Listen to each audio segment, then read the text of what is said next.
அஸ்ஸலாமு அலைக்கும் வரஹ்மத்துல்லாஹி வபரகாத்துஹு. தினமும் ஒரு ஹதீஸ். உம்முடைய வாரிசுகளை மக்களிடம் கையேந்தும் ஏழைகளாக விட்டுச் செல்வதை விட பிறரிடம் தேவையற்றவர்களாக விட்டுச் செல்வதே சிறந்தது என்று அல்லாஹுவின் தூதர் ஸல்லல்லாஹு அலைஹி வஸல்லம் அவர்கள் கூறியதாக சஅத் இப்னு அபி வக்காஸ் ரதியல்லாஹு அன்ஹு அவர்கள் அறிவிக்கிறார்கள்.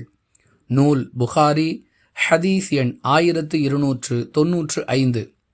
அன்பிற்குரிய அல்லாஹுவின் நல்லடியார்களே, ஒருவர் அதிகமான சொத்து செல்வங்களை வைத்திருந்தாலும் வாரிசுகள் மீது உள்ள கோபத்தின் காரணமாக என்னுடைய சொத்துக்களை நான் பள்ளிவாசலுக்கும் மதரசாவுக்கும் கொடுத்து விடப் போகிறேன், இந்த அனாதை இல்லத்திற்கு எழுதி வைக்கப் போகிறேன் என்று சொல்லக்கூடிய வழக்கத்தை பரவலாக நடைமுறையில் பார்க்கிறோம்.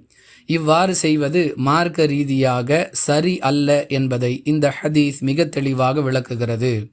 நம்முடைய மரணத்திற்கு பிறகு நம்முடைய சொத்துக்கள் வாரிசுகளுக்கு உரியவை. அவற்றை அவர்கள் பெற்று மகிழும் விதமான ஏற்பாட்டை செய்துவிட்டு செல்ல வேண்டுமே தவிர அவர்களை மக்களிடம் கையேந்தக்கூடிய நிலையில் விட்டு செல்லக்கூடாது என்ற அறிவுரை இந்த ஹதீஸில் இடம்பெற்றிருக்கிறது.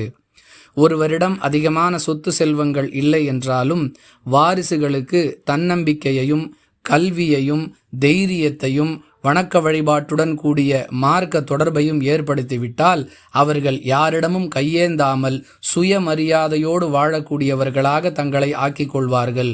குறைந்தபட்சம் அப்படிப்பட்ட நிலையிலாவது வாரிசுகளை விட்டு செல்ல வேண்டும் என்ற கருத்தும் இந்த ஹதீஸிலிருந்து விளங்குகிறது.